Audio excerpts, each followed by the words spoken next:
The late afternoon sun cast long streaks of light across the quiet street of a suburban Chicago neighborhood. The hum of traffic in the distance blended with the soft chirping of birds hidden in trees. At the wheel of her modest black sedan sat Danielle Harris, a black woman in her early 40s. She carried herself with the grace of someone accustomed to authority, though in this moment she appeared like any other driver making her way home after a long day. Her car rolled to a stop at a red light. She drummed her fingers lightly on the steering wheel, humming to herself. On the passenger seat lay a leather case filled with documents, the kind of paperwork that followed her everywhere. She wore a navy blazer, her hair pulled neatly back, and her face calm but alert. Anyone glancing over would see just another commuter. No one would guess that the woman behind the wheel was a judge, one entrusted with interpreting and enforcing the law. The light turned green. Danielle eased forward. That was when she noticed the patrol car in her rearview mirror. Its white and blue paint gleamed beneath the sun. She didn't think much of it until the cruiser remained behind her for several blocks, following her every turn. Her jaw tightened. Experience had taught her that this wasn't coincidence. She flicked her eyes to the mirror again. The officer's gaze was locked on her car, his hand tapping against the steering wheel. Danielle took a breath and kept driving steadily, careful not to exceed the speed limit. She knew the rules, lived by them, and enforced them. Yet she also knew they didn't always protect people who looked like her. The flash of red and blue lights confirmed her suspicion. Her heartbeat quickened as the siren pierced the calm air. She signaled immediately, pulling to the curb beneath a canopy of oak trees. She placed both hands firmly on the steering wheel, fingers stretched, making her actions visible. She had heard too many stories, seen too many tragedies, not to. The officer stepped out. Officer Brian Keller was tall, broad-shouldered, his uniform pressed with sharp creases. His expression carried a smug confidence, the kind of demeanor that suggested he was used to encounters tilting in his favor. He approached slowly, one hand brushing the flashlight at his belt despite the broad daylight. His other hand rested near his holstered weapon, a silent reminder of the imbalance of power. Danielle rolled her window down halfway. Her voice was measured, polite. "Good evening, officer. Is there a problem?" Keller leaned down, his eyes scanning the interior of her car before settling on her face. "License and registration." His tone was curt, dismissive. She nodded, moving deliberately. "It's in my purse on the passenger seat. I'm going to reach for it." "Just get it," he said, impatience dripping from his voice. Danielle retrieved the documents, keeping her motions calm. She handed them over. Keller barely glanced at them before circling to the back of her vehicle. She watched in the mirror as he crouched low, examining her tail lights. After a few seconds, he stood, muttered something under his breath, then did something that made her chest tighten. With a sharp motion, he swung his baton and smashed her left tail light. The sound of shattering glass cut through the air like a gunshot. Danielle's eyes widened, her grip tightening on the wheel. He returned to her window, holding his notepad. "Your taillight's broken. I'll have to write you a citation." Her breath caught. She forced her voice to remain steady. "Officer, that taillight was not broken before you stopped me. I saw you." "Are you calling me a liar?" Keller interrupted, his eyes narrowing. "I'm stating what I observed." His smirk deepened. "Ma'am, you can argue it in court. Right now you're getting a ticket for faulty equipment, and if you keep pushing, I'll add obstruction." Danielle's jaw clenched. She inhaled slowly, holding back the anger rising within her. Years of discipline guided her. She knew escalating the situation would only serve his narrative. She gave a small nod. "I understand." Keller scribbled on the pad, tearing the paper with unnecessary force before shoving the citation toward her. His eyes lingered on her with a look of triumph, as though he'd just proven his authority. She accepted the paper, her fingers brushing the sharp edges. "Will that be all, officer?" "For now," he said, leaning in slightly. His tone dropped lower. "But people like you should learn not to mouth off. the words sliced deeper than the ticket. Danielle met his stare, her eyes calm yet unyielding. She did not respond. Keller straightened, walked back to his cruiser, and drove away, leaving her with the sting of shattered glass and the weight of injustice. Danielle sat motionless for a moment, staring at the crackled reflection in her side mirror. Her pulse was steadying, but inside, a storm raged. She reached for the citation, scanning the sloppy handwriting. She read the time, the location, the charge. Faulty tail light. She exhaled, her voice barely above a whisper. "You made a mistake, Officer Keller." Later that night, Danielle sat at her kitchen table. The remains of her dinner sat untouched. Her focus was on the broken tail light outside her window, the jagged glass catching the faint glow of the street lamp. She sipped from a mug of tea, her hands steady though her mind was restless. For years, she had presided over cases where citizens claimed officers fabricated charges, exaggerated details, or twisted stories to justify questionable actions. She had listened, weighed evidence, and made judgments, always striving to balance fairness with the law. But sitting in that chair, staring at her own citation, she knew she was no longer just a judge.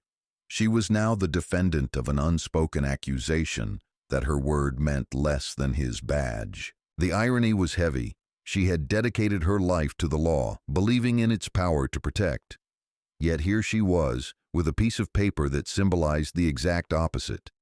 She shook her head, almost laughing at the cruel twist of fate. Her phone buzzed. The name Andre Coleman lit up the screen. She answered. "You sound tense," Andre said, his voice carrying the concern of a longtime friend and trusted defense attorney. "I just had a run-in with one of your colleagues in blue," she replied dryly. "What happened?" "He pulled me over, smashed my tail light, and wrote me a ticket for it." Silence hung for a moment before Andre responded. "You're kidding." "I wish I were." "You're going to fight it, right?" "Oh, I'll fight it," she said, her voice calm but resolute. In more ways than one, Andre's voice softened. "You know how these things go. It'll be his word against yours. Juries don't always—" "This isn't going to trial," Danielle interrupted. "Not the way he thinks, anyway." Andre paused, his tone shifting. "What do you mean?" She stared out the window, her reflection framed by the glow of the streetlight. "Let's just say Officer Keller's about to learn that not every driver is powerless." A week later, Danielle walked through the courthouse doors. The marble floors echoed with the shuffle of lawyers, plaintiffs, and clerks. The smell of coffee and paper hung in the air. She moved with quiet confidence, her case files tucked under one arm. Colleagues greeted her with nods, unaware of the storm brewing beneath her composed exterior. She stepped into her chambers, the room lined with shelves of legal texts and framed certificates. On her desk lay a stack of files, cases awaiting her judgment. She skimmed through them, her eyes pausing when she reached the newest assignment. Her fingers tightened on the folder. The words printed in bold letters made her lips curl into the faintest hint of a smile. Case, State versus Officer Brian Keller. She leaned back in her chair, the silence of the room pressing in. The irony was staggering. The officer who had smashed her tail light, written her a false ticket, and dismissed her humanity was now a defendant in her courtroom. Danielle closed the folder, her gaze steady. "Justice has a long memory," she murmured. And with that, the game had shifted. The courthouse bustled with its usual rhythm, clerks carrying stacks of files, attorneys with hurried steps, and citizens whispering nervously as they waited their turn before the law. But in courtroom 3B, tension buzzed like static before a storm. A high-profile disciplinary hearing had drawn more attention than usual, and whispers rippled through the benches as the spectators filled every seat.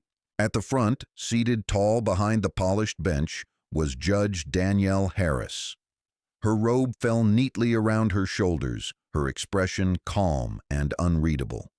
A casual observer might not notice the faint tightening around her eyes, but anyone who looked closely would see the quiet fire simmering beneath her composed exterior. The bailiff's voice boomed. "All rise. The Honorable Judge Harris presiding." The shuffle of feet and the creak of benches filled the air.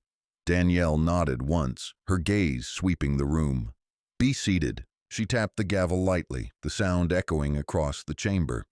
Then she read from the docket with deliberate precision. Case number 2429, State versus Officer Brian Keller. A ripple ran through the room. Some spectators leaned forward. Others exchanged knowing glances. And there, at the defense table, sat Officer Keller himself, dressed in full uniform as though the badge still carried untouchable weight. His posture was confident, even smug, but his eyes betrayed a flicker of surprise when they landed on the judge's face. For the first time, Danielle saw recognition dawn.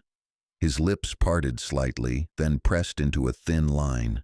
She knew what he was thinking, the woman from the roadside, sitting in judgment over him. She allowed no emotion to show. "Mr. Hayes," she said, turning to the prosecutor, "you may proceed." Richard Hayes, the state prosecutor, adjusted his tie before stepping forward.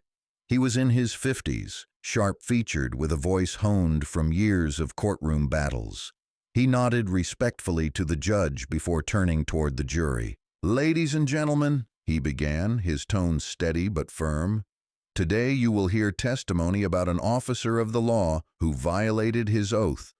Officer Brian Keller is accused of misconduct, specifically fabricating charges against a driver, falsifying official reports, and tampering with evidence." The courtroom hummed with whispers. Keller shifted in his seat, jaw tightening. Hayes continued, his voice rising with conviction. "Our system grants officers great authority, but with authority comes responsibility. When an officer abuses that power, it is not only the victim who suffers. It is the public trust, and when trust is broken, the very foundation of justice begins to crumble." He paused, letting the words hang heavy in the room. Then he gestured toward Keller. "You will see evidence that Officer Keller smashed a driver's tail light with his baton, wrote a false citation, and filed a fabricated report. You will hear from witnesses. And by the end of this trial, you will see that he betrayed both the badge he wears and the people he swore to protect." Hayes nodded. "Thank you." Keller's attorney, a polished man named Thomas Blake, rose smoothly from his chair. His voice carried an edge of indignation. "Ladies and gentlemen of the jury, what we have here is not misconduct but misunderstanding. My client, Officer Keller, acted within his duties. He observed a vehicle with a broken tail light, initiated a lawful stop, and cited the driver accordingly. The prosecution would have you believe this was malicious, but law enforcement is messy. Decisions are made quickly, and sometimes accusations are exaggerated." Blake's gaze swept the jury, his expression rehearsed. "You'll hear from witnesses, yes, but I ask you to question their motives. Consider who benefits from tarnishing a decorated officer's name. At the end of this case, you will see there is no conspiracy, no misconduct, just a man doing his job." He nodded curtly and returned to his seat. From the bench, Danielle kept her face impassive. Inside, though, her pulse quickened. She could still feel the phantom weight of Keller's words from that night. "People like you should learn not to mouth off." Now he sat only feet away, claiming he had done nothing wrong. She leaned forward slightly. "We'll begin with the state's first witness." Hayes rose. "The prosecution calls LaToya Green." LaToya, a young black woman with a determined expression, walked to the stand. She raised her hand, swore the oath, and took her seat. "Ms. Green," Hayes began, "can you tell the court where you were on the evening of May 14th? LaToya nodded. "I was parked across the street from where the officer pulled the woman over. I was waiting for my cousin to get off work." "And what did you see?" LaToya's eyes flickered toward Keller, then back to Hayes. "I saw the officer get out, walk to the car, then go around to the back.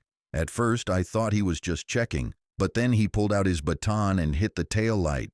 Hard. It shattered." The room buzzed with murmurs. Hayes raised his hand for quiet. "You're certain about what you saw?" "Absolutely," LaToya replied firmly. "The tail light was fine before he hit it. I was close enough to see clear as day." Keller's attorney stood. "Objection. Speculation. She can't know the condition of the light beforehand. Danielle's gavel tapped once. Overruled. She may testify to her observation. LaToya continued, her voice steady.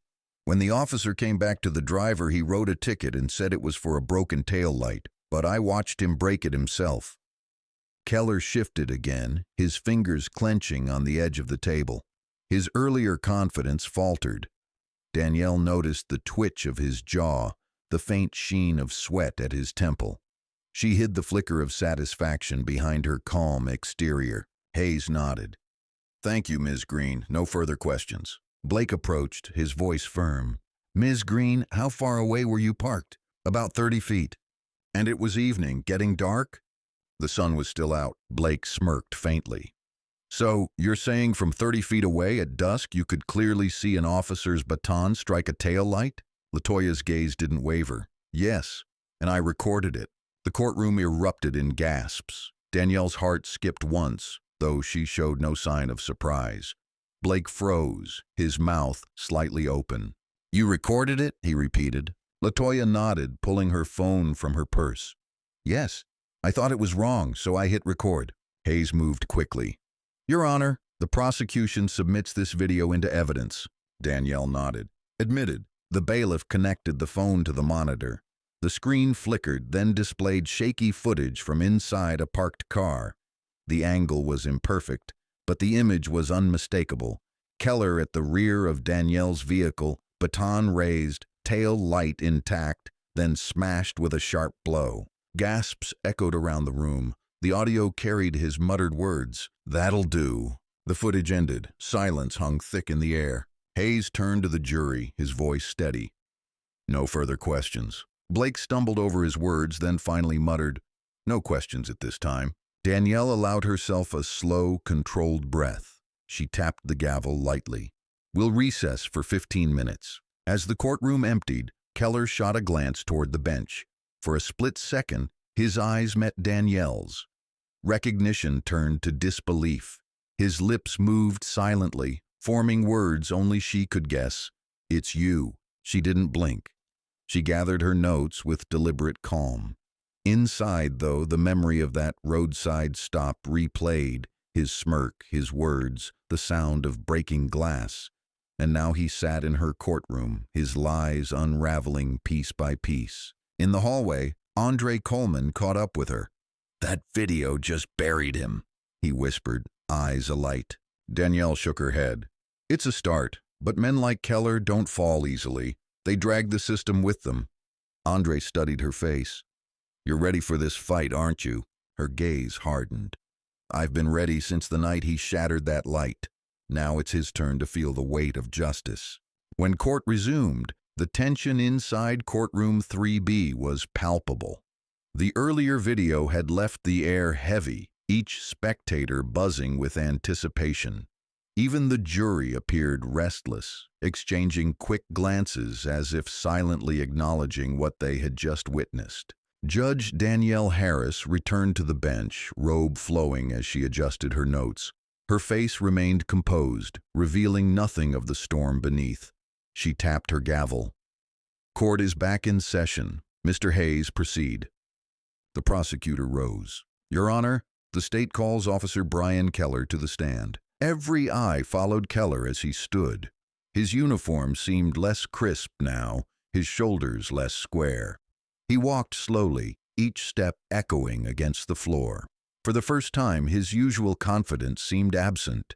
He avoided Danielle's gaze, though he could feel it pressing on him. At the stand, he raised his right hand, swore the oath, and sat. He adjusted the microphone, clearing his throat. His eyes darted to the jury, then down to the table. Officer Keller, Hayes began, his voice calm but sharp. You've heard testimony that you intentionally broke a driver's tail light during a stop. You've also seen the video. Do you deny this? Keller's jaw clenched. Yes. That video doesn't tell the whole story. Murmurs rose from the gallery. Hayes pressed. What exactly is missing, officer? We all saw you strike the tail light. Keller leaned forward, gripping the edge of the stand. The light was already cracked. It could have broken at any moment. My baton may have finished it off, but it wasn't intentional. Hayes arched a brow. So you're suggesting the video, clear as it was, misrepresents your actions? Yes, Keller snapped, his voice rising. I acted within my authority. Hayes folded his arms, letting silence linger before stepping closer. Officer Keller, how many years have you served on the force? 11, Keller replied quickly. In those 11 years, how many citations have you issued for faulty equipment? Keller hesitated. Plenty, I don't keep count. More than 50? Probably. More than 100? Maybe.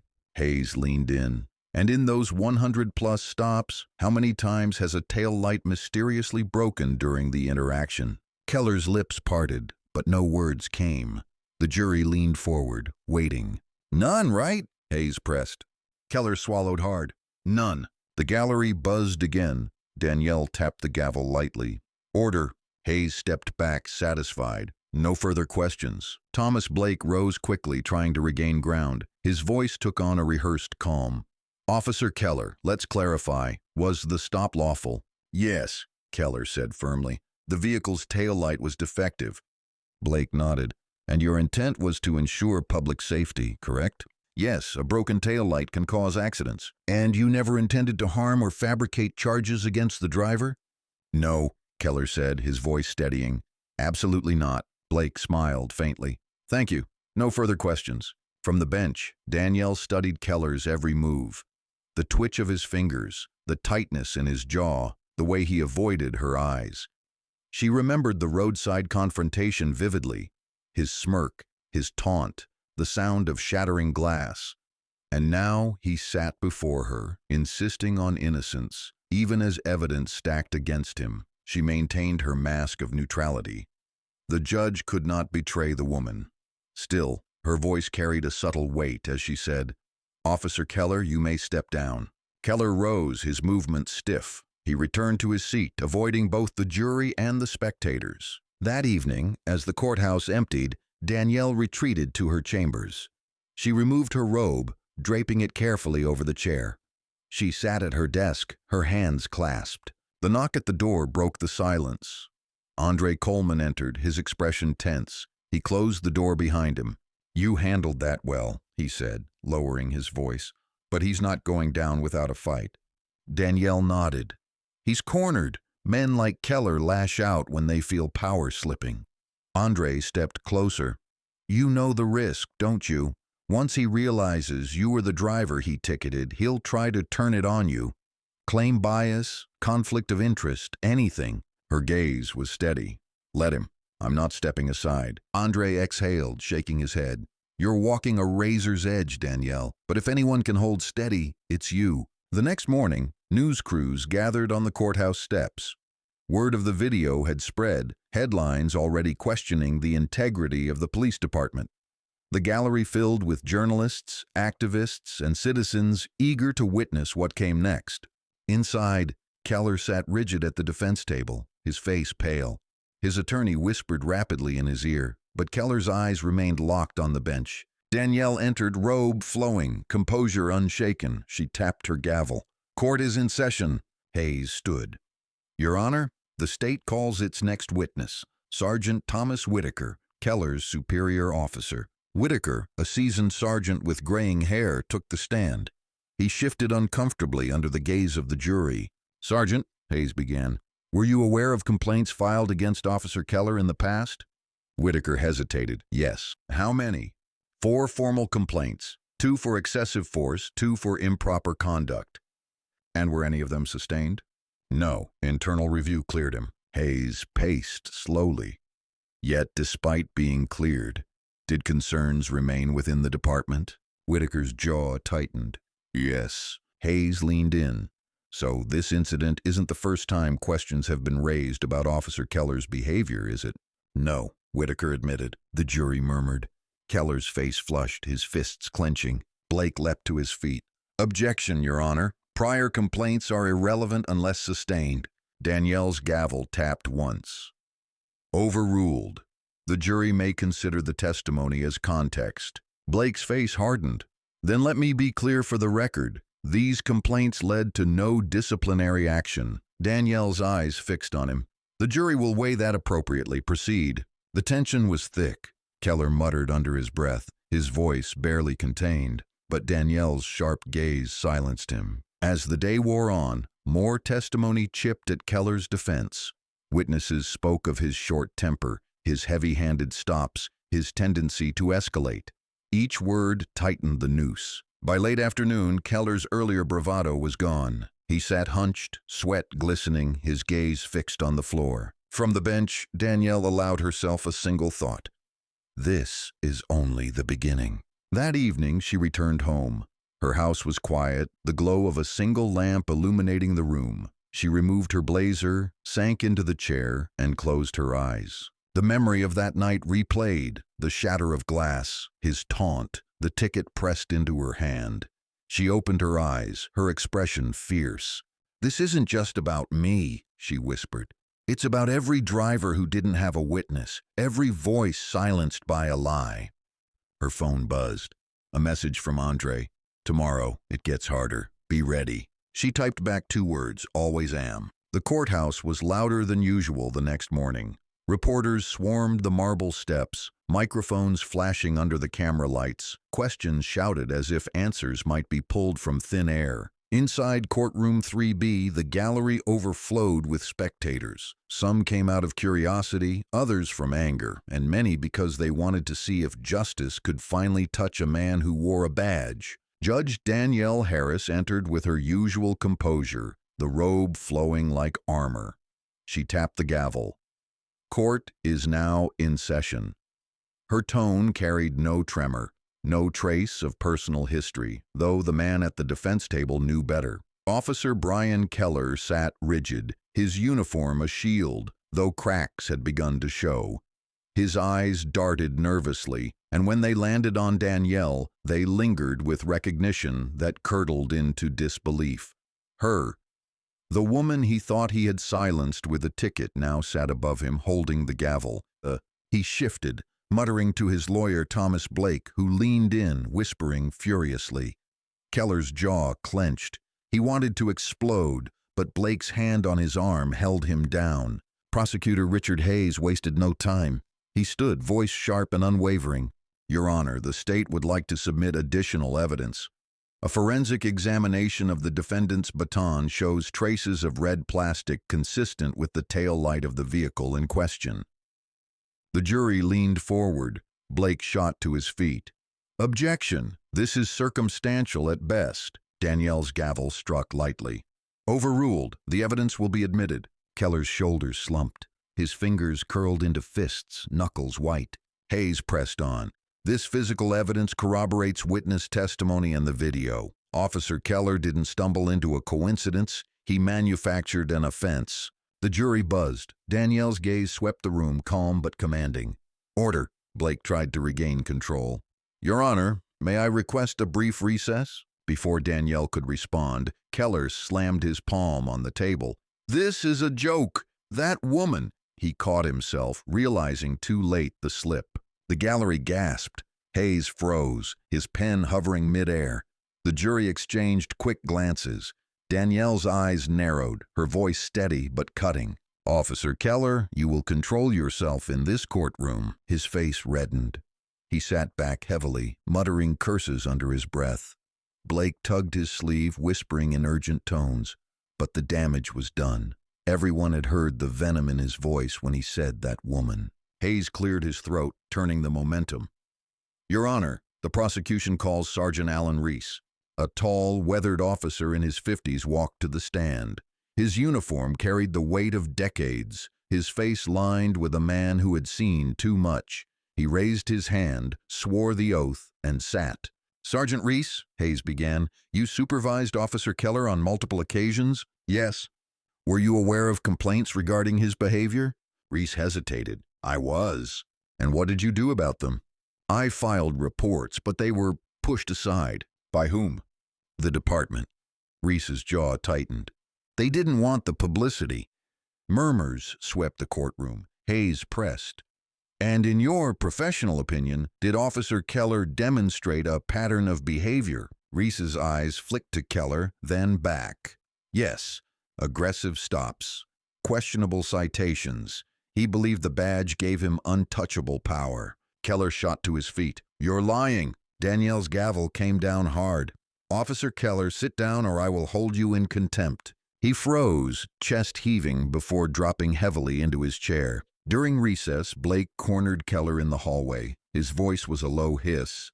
"You're digging your own grave in there. Keep your mouth shut." "She's the driver," Keller snapped, his voice trembling with fury.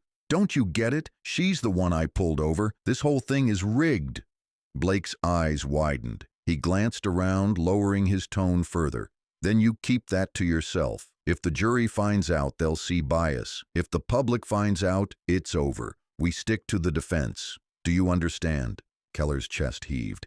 "She's making a fool of me." "No," Blake said sharply. "You're making a fool of yourself. Sit down, shut up, and let me do my job." Keller ground his teeth but gave a short nod. Back in the courtroom, Danielle addressed the jury. "We will proceed." Hayes rose again. "The state rests for now, Your Honor." Blake stood. The defense calls Officer Brian Keller back to the stand. Gasps fluttered through the gallery. Danielle kept her face neutral, though her pulse quickened. She gestured. "Proceed." Keller walked back to the stand, movements stiff. He adjusted the microphone, eyes darting toward Danielle before quickly looking away. Blake began softly. "Officer Keller, did you intentionally break that tail light?" "No," Keller said firmly. "I did my job. That light was already damaged. And the video? It's misleading. The angle is bad. It doesn't show everything." Blake nodded. "And the baton evidence? It's my job to inspect vehicles. Contact happens." Blake leaned back. "So you maintain you acted lawfully?" "Yes," Keller said, voice louder now. "I was enforcing the law. That driver was hostile, disrespectful. I had to take control." The room stiffened. Hayes rose instantly. "Objection! Who was hostile, officer?" Blake tried to intervene. "Withdrawn." But Keller cut him off. His voice thundered. "That woman, the one who thinks she's better than the rest of us." Every head turned toward the bench. The air froze. Keller's slip wasn't subtle this time. It was direct. Danielle's gavel struck. Order in the court. Her face remained a mask, but her eyes locked on Keller with icy precision. Whispers surged through the gallery. The jury's expressions hardened. Some leaned back, arms crossed, as if seeing Keller in a new, harsher light. Hayes wasted no time. No further questions. The defense has buried itself. Blake paled, sitting heavily. Keller slumped, his bravado crumbling. Danielle's voice cut through the chaos. "This court will recess until tomorrow morning." The gavel fell. That night, Danielle sat in her study. The house was quiet, the glow of a single lamp casting long shadows across shelves of legal texts. She poured tea, her mind replaying the day's events. Andre called, his voice brimming with restrained energy. "He's unraveling, Danielle." The jury saw it. The gallery heard it. "One more slip and he's finished." She sipped slowly. "He already island, but this isn't just about Keller. It's about a system that let him thrive this long." Andre was silent for a moment. "You're carrying a lot on your shoulders." "I've carried heavier," she said, her tone steady. "Tomorrow, the truth steps fully into the light." By dawn, the courthouse was surrounded. Protesters held signs calling for accountability. News vans lined the street. The air felt electric, as if the entire city leaned toward this courtroom to see what would unfold. Inside, Keller sat hunched, pale and restless. Blake whispered furiously, but the officer's eyes burned with defiance and desperation. He could feel the walls closing in. Judge Harris entered, calm as ever.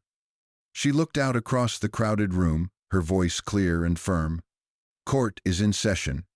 The courthouse was packed tighter than ever. By the fifth day of proceedings, the case had become the talk of the city. Reporters filled the first 2 rows, notebooks open, cameras flashing whenever the gavel struck. Activists held vigils outside, chanting for justice. Inside, courtroom 3B buzzed with energy that bordered on chaos. The jury filed in, their faces drawn and watchful. Officer Brian Keller sat at the defense table, his posture stiff but his eyes restless. He had barely slept. His lawyer, Thomas Blake, knew it. Keller's temper simmered beneath the surface like an unchecked fire. Judge Danielle Harris entered, robe flowing, her composure unchanged. She tapped the gavel once. "Court is in session." Blake rose quickly, adjusting his tie. "Your Honor, before the prosecution proceeds, the defense would like to recall Officer Keller for additional testimony." The gallery whispered. Danielle's face betrayed nothing. "Proceed." Keller rose, walked to the stand, and swore the oath once more. His jaw was tight, his eyes darting toward the bench with barely concealed fury. Blake leaned in, voice low but steady. "Officer Keller, yesterday emotions ran high. I'd like to give you an opportunity to clarify. Why do you believe your actions were justified during that traffic stop?" Keller's chest rose and fell. He stared at the jury. "Because I was dealing with a hostile driver, someone who refused to respect authority." Blake nodded. "And in your professional judgment, how did you handle it?" "I enforced the law," Keller said sharply. "I wrote the citation as required." Blake smiled faintly, hoping the steadiness would settle his client. "And to this day, you stand by that?" "Yes," Keller snapped. "Even if the driver pretends she's above the law." The words landed like a stone in a pond, rippling through the room. Hayes rose instantly. "Objection! Who is she, officer?" Blake stammered. "Withdrawn." But Keller's restraint snapped. His voice thundered, echoing across the chamber. "You know exactly who. The driver I stopped is sitting right there on the bench pretending to judge me." The room erupted. Gasps, shouts, even cries of disbelief filled the air. Spectators leaned forward, reporters scribbled frantically, and the jury froze, their eyes darting between Keller and Danielle. Danielle struck the gavel hard. "Order! This court will have order!" Keller pointed a trembling hand at her, his face red with fury. "She's the one! She's the driver! How is this fair? How can I get a trial when the so-called victim is my judge?" Silence followed his outburst, but it was the heavy, stunned kind that seemed to suck the air from the room. Blake buried his face in his hands, muttering under his breath. Hayes stood frozen, as if even he hadn't expected the eruption to come this soon. All eyes turned to Danielle. Her face was unreadable, her gaze steady, her posture unshaken. She let the silence linger long enough for the weight of Keller's accusation to settle. Then her voice cut through it, calm and firm. "Officer Keller," she said evenly, "you will control yourself in this courtroom." He barked a bitter laugh. "Control myself? You've been against me from the start. You should have recused yourself." Her gavel struck again. "Enough!" The gallery buzzed louder, whispers racing like wildfire. Some shouted questions toward the bench. Others muttered disbelief. The bailiffs moved quickly to quiet the room. Finally, Danielle leaned forward, her voice carrying the authority of both a judge and a woman who had endured enough. "Members of the jury, it is true that I presided over this case unaware of the defendant's recognition of me. I was stopped by Officer Keller. That fact was not disclosed to this court by the defense at the outset, though the officer has been aware of it since these proceedings began." Gasps echoed again. Keller's face twisted with rage. "You're lying." "Silence," she commanded, the gavel cracking down. "This court will determine whether my recusal is necessary. Until then, you will conduct yourself as required." Her tone brooked no argument. Even Keller, chest heaving, sank back into the chair. The recess that followed was chaos. Reporters scrambled out of the courtroom to file breaking headlines. Activists outside erupted into cheers and shouts, their chants louder than ever. In chambers, Danielle sat with Hayes, Blake, and the court administrator. The air was thick with tension. Blake was first. "Your Honor, this is outrageous. You cannot continue. You are a direct party to the incident. This entire trial is compromised." Hayes cut in. "With respect, the defense had ample opportunity to disclose this connection and chose not to. They hoped to use it as a weapon when the case turned against them." Danielle's eyes narrowed. "And now they've fired that weapon." Blake's face flushed. "It is improper for you to remain." Danielle's tone was calm but sharp. "Improper is an officer abusing his badge to fabricate charges, then screaming in my courtroom when his lies unravel. Improper is silence from those who knew of his conduct and did nothing. I will not step aside while he weaponizes his misconduct against the truth." Hayes nodded firmly. "The state concurs." When court reconvened, the gallery was so loud it took 2 full minutes for the bailiffs to restore order. Danielle tapped her gavel, her voice steady. "This court acknowledges the statement made by the defendant. However, I will remind everyone, judges are held to the highest standards of impartiality. My duty is not diminished by his outburst. This trial will proceed." The jury leaned forward, every face taut with tension. Hayes rose, seizing the moment. "Your Honor, the state calls its final witness, the driver herself, Judge Danielle Harris." The room exploded. Gasps, cries, even applause broke out. Danielle tapped her gavel. "Order!" She stood. For the first time, she descended from the bench, removing the robe that symbolized her authority. She walked to the witness stand with measured steps, her presence commanding even in silence. The bailiff swore her in. She sat, posture upright, gaze unflinching. Hayes approached slowly. "Judge Harris, Danielle, can you describe what happened the night of May 14th? Her voice was calm, steady, yet carried the weight of lived truth. "I was driving home. My taillights were intact. I was pulled over by Officer Keller. He demanded my license, circled my car, and then, without cause, struck my taillight with his baton. He returned and wrote me a citation for faulty equipment." Gasps filled the gallery again. Keller shifted violently in his chair, but Blake's hand held him down. Hayes nodded. "And what did you do?" "I accepted the citation. I did not resist. I did not escalate. But when he leaned into my window, he told me, and I quote, 'People like you should learn not to mouth off.'" The jury's faces hardened. The words hung in the air, heavy and undeniable. Whispers surged. Some jurors leaned forward, eyes locked on Danielle with respect. Others shook their heads in disbelief at Keller's audacity. Hayes turned. "No further questions." Blake rose reluctantly. He knew the cross-examination was a battlefield he could not win, but duty demanded it. His voice wavered. "Judge Harris, you're telling this jury that the defendant fabricated everything? That he deliberately smashed your taillight?" "Yes," she said, her tone unwavering. "And you have no doubt?" "None." Blake's shoulders slumped. No further questions. As Danielle stepped down, the gallery erupted once more. Some clapped, others gasped, a few even cheered. The bailiffs shouted for order, their voices drowned out.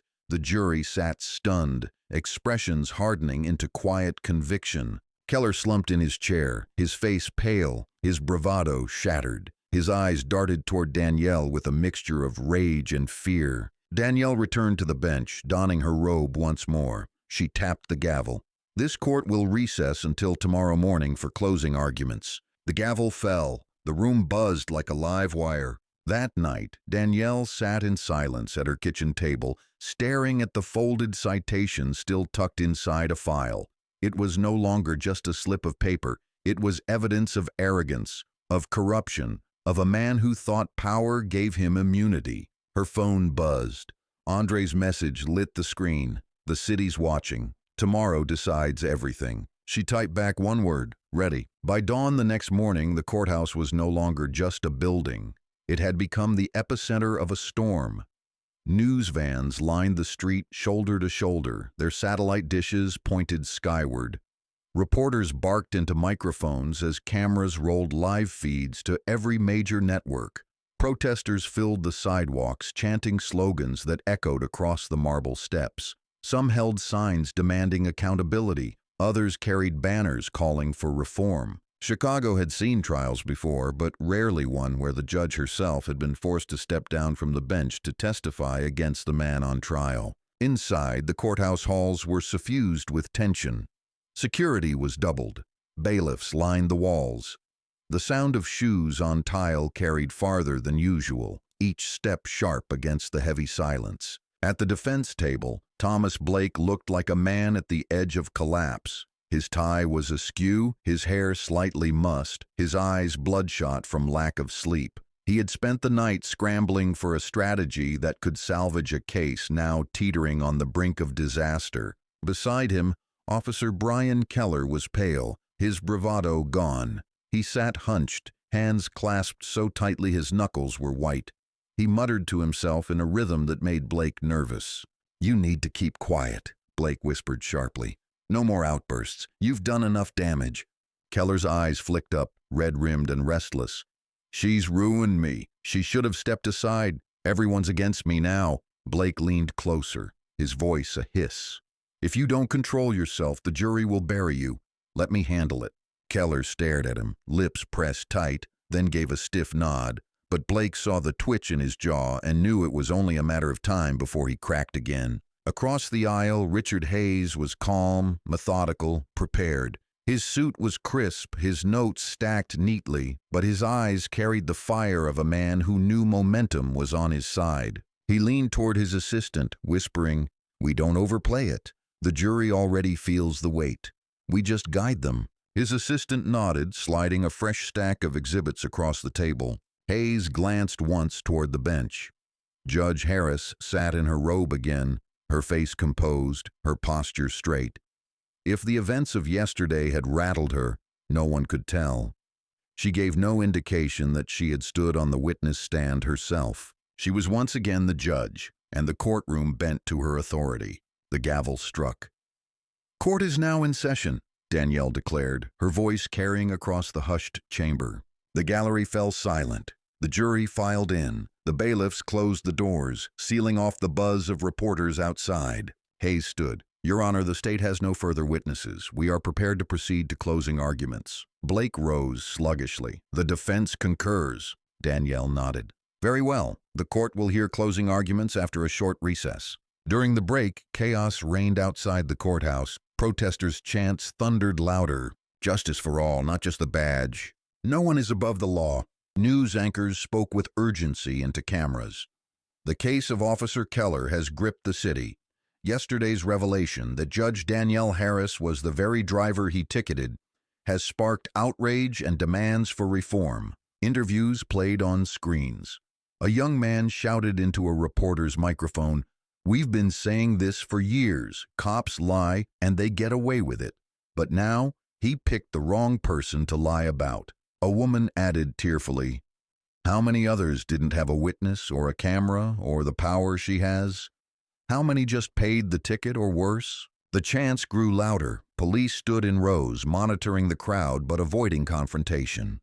The entire city seemed to pulse with anticipation. When the jury returned, Danielle tapped her gavel. "We will proceed to closing arguments. Mr. Hayes, you may begin." Hayes rose, buttoning his jacket. He walked slowly before the jury, his voice steady and deliberate.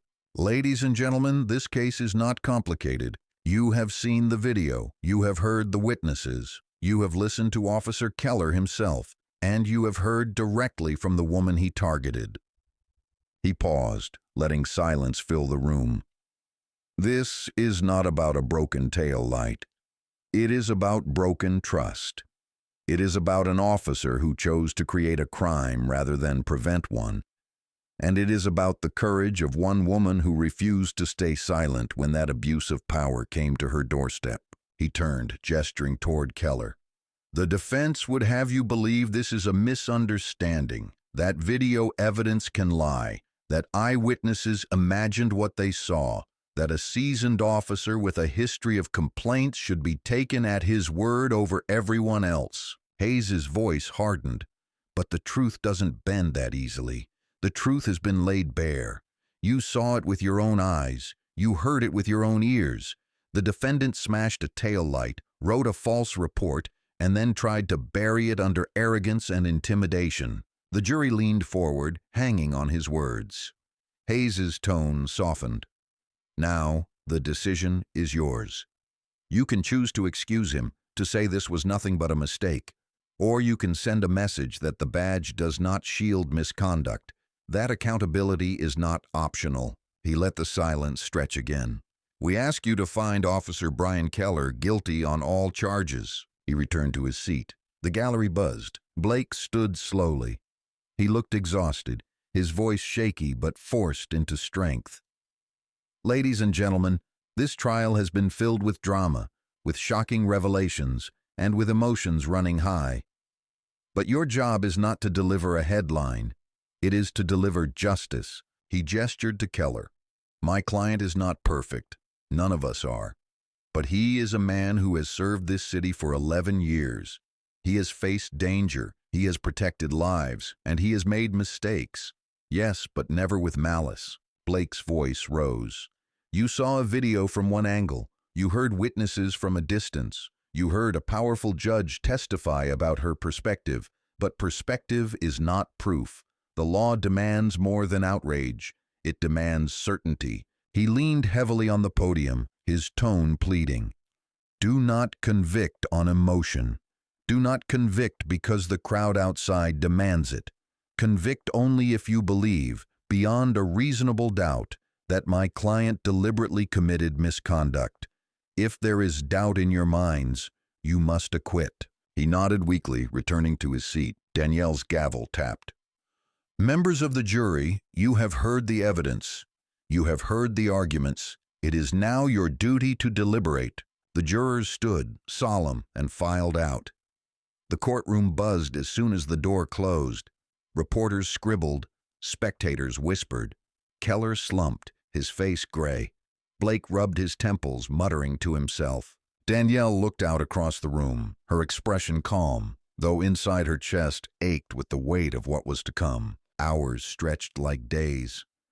Danielle remained in chambers, working through files but unable to focus. Hayes paced the hallway, his assistant trailing him with nervous energy. Blake sat in a corner, head in his hands. Keller muttered to himself, his words indistinct, his leg bouncing furiously under the table. Outside, the chants never stopped. The city was awake, alive, restless.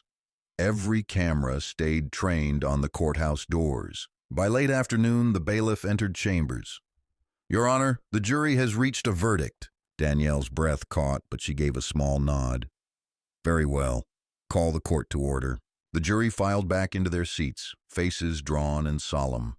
The gallery hushed instantly. Even the protesters' chants outside seemed to fade into silence. Danielle's gavel struck. Has the jury reached a verdict? The foreperson, a middle-aged woman with steady eyes, rose. Yes, Your Honor. She handed a slip of paper to the bailiff, who passed it to Danielle. Danielle read it, then returned it with a nod. Please deliver the verdict. The foreperson faced the room. In the case of the state versus Officer Brian Keller, we, the jury, find the defendant. The words hung suspended in the air. Every person in the courtroom leaned forward. Keller's eyes widened, his breath quickening. Blake clenched his hands. Hayes sat stone-faced, waiting. Guilty on all charges. The gallery erupted. Gasps, cheers, and shouts filled the chamber. Reporters scribbled furiously, cameras flashing. Keller slumped in his chair, his head falling into his hands. Blake closed his eyes, exhaling heavily. Hayes allowed the faintest nod, his lips tightening into satisfaction. Danielle struck the gavel hard. Order! This court will have order! The noise dimmed, though whispers still rippled like waves. Danielle's voice carried through the silence. The defendant is remanded into custody pending sentencing. This court is adjourned. The gavel fell. As Keller was led away in handcuffs, the crowd outside erupted into thunderous cheers. Protesters hugged, strangers cried together, chants rising higher than ever. News anchors shouted into microphones, voices carried live across the nation. Officer Keller found guilty on all counts. Danielle stepped quietly through a side exit, avoiding the crush of cameras. She stood alone for a moment under the fading sun, the cool air brushing against her face. The roar of the crowd was distant now. She closed her eyes, inhaled deeply, and whispered to herself, "One case, one crack in the wall. More must follow." The courthouse air was heavier than ever. The verdict had already shaken the city, but now came the part many dreaded and others demanded: sentencing. Reporters arrived at dawn, cameras flashing before the sun had even broken the horizon. Protesters held vigil overnight, their chants still echoing through the cold morning air. Inside, courtroom 3B was silent when Judge Danielle Harris entered. She adjusted her robe, her gaze sweeping the room with calm authority. The gavel tapped once. "Court is in session. The matter before us is sentencing in the case of State versus Officer Brian Keller." The gallery leaned forward. The jury, though dismissed from service, had returned to watch.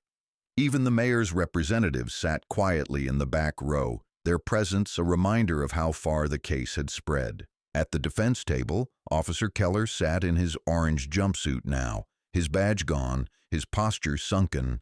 His lawyer, Thomas Blake, looked 10 years older than the week before.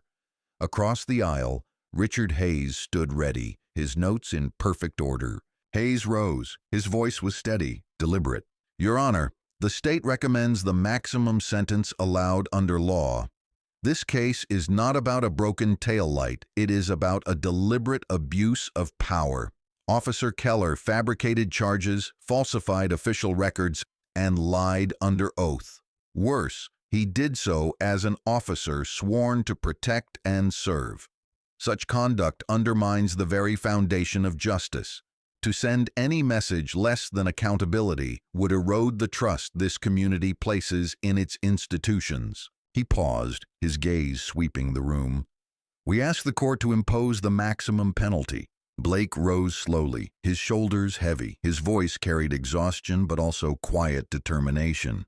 "Your Honor, my client has been convicted, and we respect the jury's decision. But I ask this court to remember his years of service. 11 years on the force, 11 years facing danger most citizens cannot imagine. He is not beyond redemption.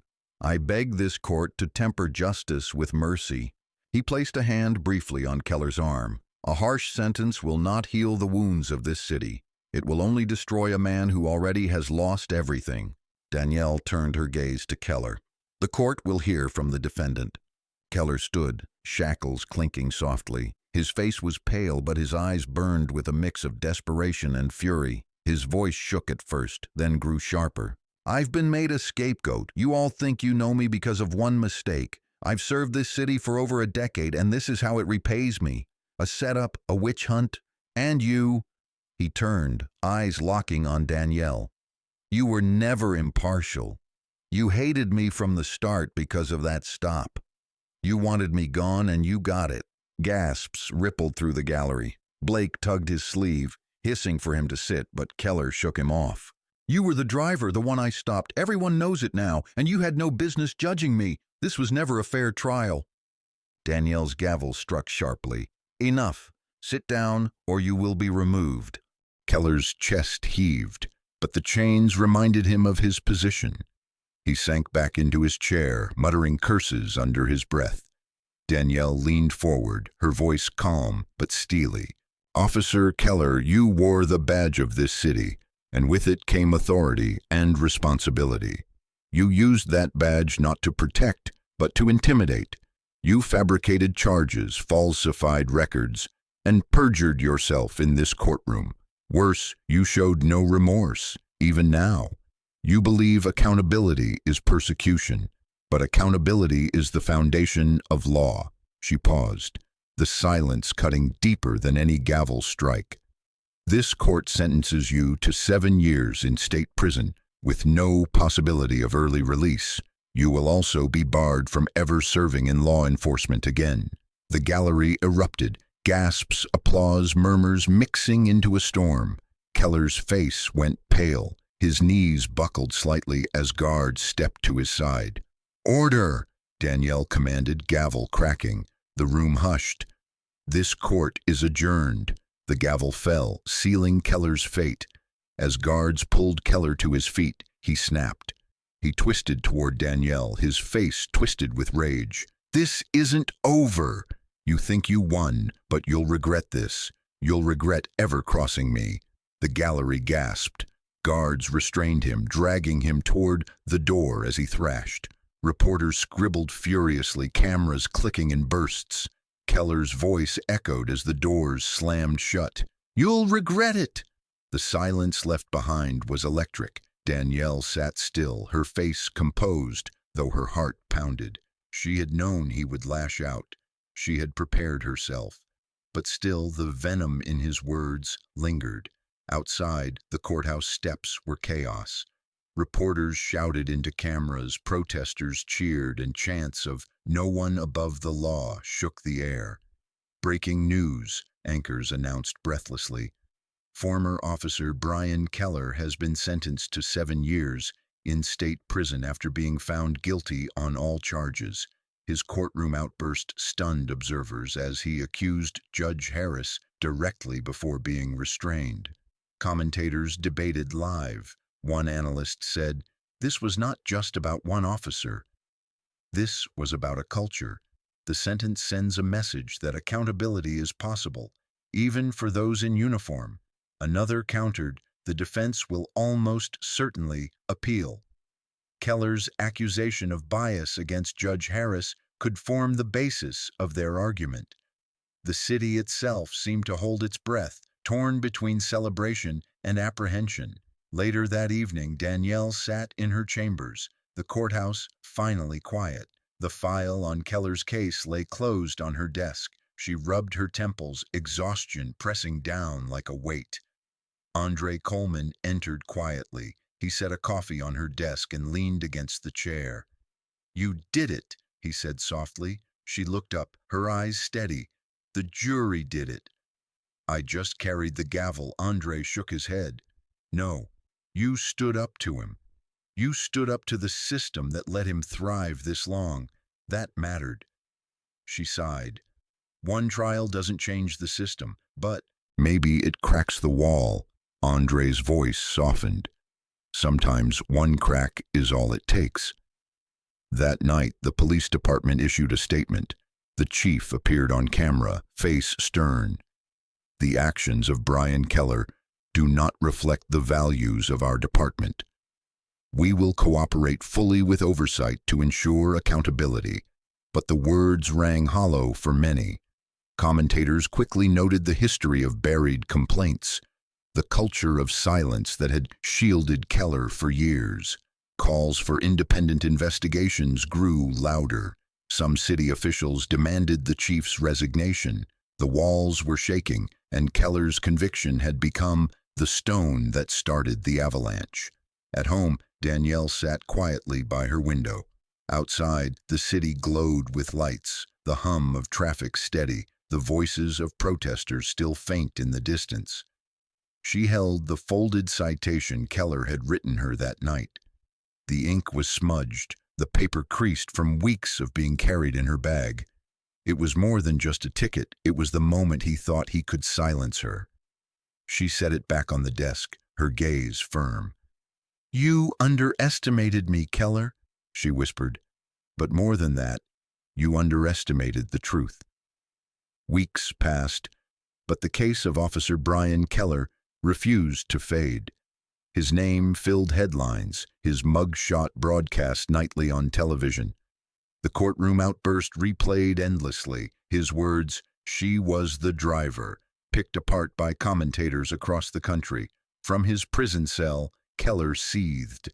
He paced the concrete floor like a caged animal, fury simmering in his eyes. Letters piled on his bunk, some from supporters claiming he was a victim of a witch hunt, others filled with hate, calling him a disgrace.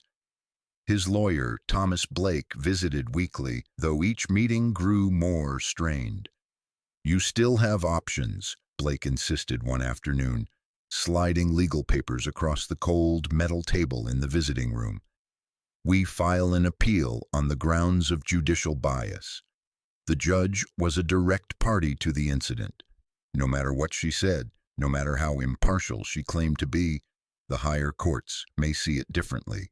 Keller's fists tightened. So, you're telling me there's still a chance to clear my name? Blake hesitated. A slim chance, but an appeal buys us time. And maybe, just maybe, the spotlight fades before it reaches decision. Keller's jaw clenched. File it! When the appeal was announced, the city erupted again. Reporters filled newsrooms with commentary, analysts debated endlessly, and citizens weighed in from barbershops to subway cars. This is just another way for him to dodge accountability, one commentator argued on television. He was caught on video, he lied under oath, he exploded in court. What bias could possibly erase that? Another countered, the law requires impartiality. A judge serving as both victim and presiding authority creates a legitimate question of fairness, even if the evidence is overwhelming. In neighborhoods across the city, the debate spilled into conversations. Some worried the conviction might be overturned. Others demanded reforms that would prevent officers like Keller from ever wearing a badge again. For Judge Danielle Harris, life had not returned to normal. Wherever she went, eyes followed. Strangers stopped her in grocery aisles to thank her. Activists requested she speak at rallies. Journalists camped outside her home, hoping for a soundbite. One evening, as she left the courthouse, a reporter shoved a microphone toward her. Judge Harris, do you believe the appeal has merit? Her expression remained calm. I cannot comment on ongoing proceedings. The appellate court will make its determination. Do you regret not recusing yourself sooner? Another pressed. She paused, her gaze firm. I regret nothing. My duty was to the truth, and the truth came out. The clip aired across networks within hours, replayed with bold headlines, Judge Harris, I regret nothing. Late one night, Danielle sat with Andre Coleman in her living room. Coffee cups sat untouched between them. Andre leaned forward, his voice low. The appeal is going to be ugly. They'll drag your name through the mud. They'll say you had an agenda from the start. Danielle's gaze didn't waver. Let them. I've lived my life under scrutiny, but I know what happened that night, and so does the jury. Andre sighed. You don't have to carry the whole weight of this city. Her voice softened. I don't carry the city, Andre. I carry the truth, and that's enough. Meanwhile, Keller found himself a pariah even among inmates. Guards eyed him with disdain. Fellow prisoners taunted him. The badge that once shielded him had become a target on his back. One afternoon in the yard, another inmate sneered. So you're the cop who got busted by a judge, huh? Bet that stings. Keller's fists clenched, but he walked away, the laughter echoing behind him. Rage boiled within, but for the first time he tasted helplessness. Behind bars, his authority was gone. In his cell that night, he stared at the ceiling, whispering to himself, She ruined me, but I'll get the last word. Months later, the appellate court convened. Keller's legal team argued vigorously, claiming Danielle's dual role as victim and judge tainted the trial beyond repair. The state countered, emphasizing the overwhelming evidence, video, witnesses, physical proof, and Keller's own testimony. Reporters filled the courtroom once again, broadcasting every word. Citizens gathered outside, holding signs that read, No justice, no peace, and don't let him walk. Danielle herself was not required to testify, but her name echoed throughout the proceedings. Each mention reignited the tension. After 2 days, the appellate judges retired to deliberate. The city waited again. News anchors replayed highlights, analysts speculated, and protesters refused to leave the courthouse steps. The police department issued another statement, urging citizens to trust the process, but few seemed comforted. In her chambers, Danielle buried herself in other cases, refusing to let Keller consume her every waking moment. But late at night, she still found herself staring at the broken citation he had written, folded neatly in her desk drawer. Andre visited one evening, leaning against the doorway. You don't sleep much anymore, do you? She gave a faint smile. I'll sleep when the wall finally falls. Finally, the appellate court returned its ruling. The city held its breath as the decision was read aloud. The conviction of Officer Brian Keller is upheld. While questions of judicial impartiality are noted, the overwhelming evidence presented at trial renders the error harmless. The appeal is denied. Cheers erupted outside the courthouse. Reporters rushed to broadcast the news. Protesters lifted signs high, chanting louder than ever. Inside his prison cell, Keller smashed his fist into the wall, his rage echoing down the corridor. "This isn't over," he roared, his voice bouncing against the concrete. But no one listened. Some saw Keller as the example, proof that no badge could shield misconduct forever. Others muttered resentment, blaming Danielle for turning the system against them. At a press conference, the police chief declared, "We are committed to accountability. Officer Keller's actions do not represent our values. We are changing to ensure this never happens again." But in the crowd, activists shouted back, "Too little, too late." Their voices echoed louder than the microphones. Danielle found herself invited to panels, asked to speak at universities, called a symbol of change. She accepted sparingly, always careful with her words. At one forum, a student asked, "Judge Harris, how did you stay calm when he accused you in open court?" Her gaze was steady, because truth doesn't need to shout, it just needs to stand. Applause thundered, but inside she carried the weight quietly. She had not sought the spotlight. She only wanted justice. Yet justice had a way of dragging its servants into the fire. Months into his sentence, Keller snapped again. During a heated exchange in the yard, another inmate taunted him. "Hey cop, where's your gavel now?" Keller lunged, fists flying, until guards wrestled him to the ground. He screamed Danielle's name as they dragged him away, his voice echoing across the yard. "She'll pay for this, you hear me? She'll pay." The words reached beyond prison walls, whispered by guards, repeated by inmates, until they landed back in the city. Within days, Danielle was briefed. Extra patrols circled her home. The threat was noted, but not underestimated. Andre confronted her. "You can't ignore this anymore. He's obsessed. You need protection." Danielle shook her head. "I won't live my life in fear of a man behind bars. That's how he wins." Andre's voice rose. "He's not just any man. He's a cornered one. Cornered men are dangerous." She said nothing, but her silence was heavier than words. Even as Keller raged behind bars, the city pressed forward. Murals appeared on brick walls, paintings of Danielle with the words, "Justice has a face." Community meetings filled with citizens demanding deeper reforms. At one rally, a speaker shouted, "Keller was one man, but the system that bred him is still here. We can't stop at one conviction. We have to keep fighting." The crowd roared in agreement. Late one night, Danielle sat alone with a stack of letters. Some were from citizens thanking her for standing firm.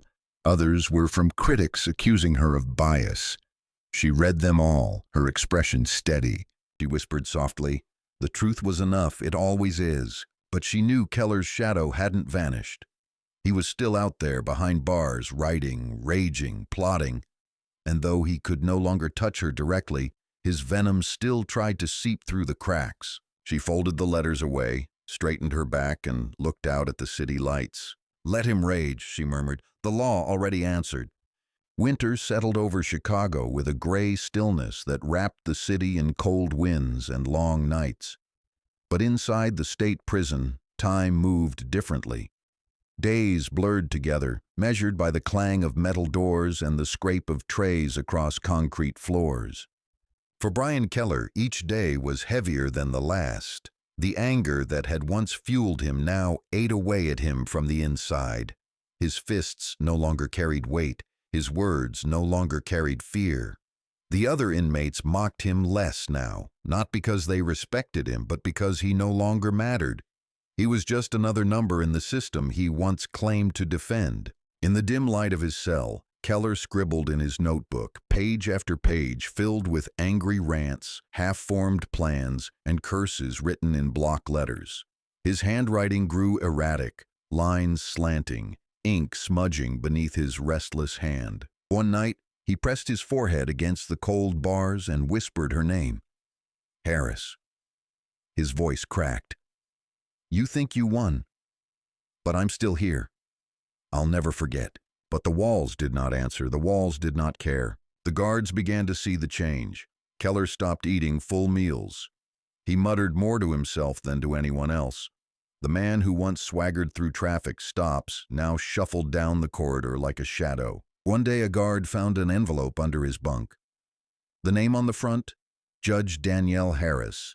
Inside were rambling lines about betrayal, about injustice, about revenge.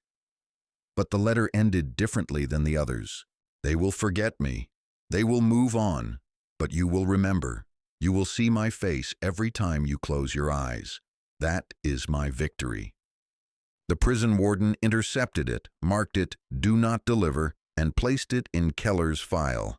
It would never reach her hands. Back in Chicago, Danielle had grown used to the rhythm of her new life. She walked the courthouse halls with the same steady stride, presiding over cases with fairness and calm authority. The Keller trial had changed how others saw her, but it had not changed her work. Colleagues treated her with deference. Citizens whispered her name in grocery stores. Students wrote essays about her in law schools. Yet she carried herself the same way she always had, measured, resolute, unwilling to bend. Andre Coleman often reminded her, "You've become more than a judge, Danielle. You're a symbol now." She always shook her head. Symbols fade. The law doesn't if we protect it. The police department, once shielded from scrutiny, faced investigations on every level. The Civilian Oversight Board exposed patterns of misconduct long buried. Officers resigned under pressure. Others faced disciplinary action. At a city council meeting, the mayor declared, "The conviction of Brian Keller was not the end of accountability, it was the beginning. This city will no longer tolerate misconduct swept under the rug." Applause roared through the chamber. Some officers bristled, muttering in locker rooms about betrayal, but the tide had turned. The old shield of silence was cracking. Murals of Danielle appeared on walls in neighborhoods across the city. One showed her in her robe, gavel in hand, with the words, "Justice doesn't blink." Another painted her alongside community leaders, a symbol of resilience. At rallies, her name was chanted not as a politician, not as an activist, but as proof that truth could stand against power. She never attended those rallies. She never gave speeches on the steps of City Hall. She let others speak her name while she returned each morning to her courtroom, to the quiet work of justice. Inside prison, Keller's fire burned itself out. Months stretched into years. Appeals failed. Letters went unanswered. His notebook pages filled with ramblings that no longer even mentioned her by name, just scribbles about shadows, silence, and walls closing in. The man who once barked orders on the street corner now stared blankly at peeling paint. His voice grew quiet, his fists unclenched. He became what he had always feared most, forgotten. When news finally spread of his collapse, an illness that overtook him, leaving him weak and bedridden in the prison infirmary, the city barely noticed. Headlines ran for a single day before fading into the background of other stories. One evening, years after the trial, Danielle sat in her chambers as the last file of the day closed. The courthouse halls were quiet, the hum of fluorescent lights her only companion. She opened a drawer and pulled out the old citation, the one Keller had written the night he smashed her tail light. The paper was yellowing now, the ink fading. She studied it, her fingers tracing the creases. Then she placed it back inside the drawer, closed it gently, and whispered, "It ends here." She stood, straightened her robe, and walked out of her chambers. The night air was cold, but it was clean. In years to come, law students studied the case as a turning point in the city's history. They debated judicial impartiality, weighed the evidence, and examined the reforms that followed.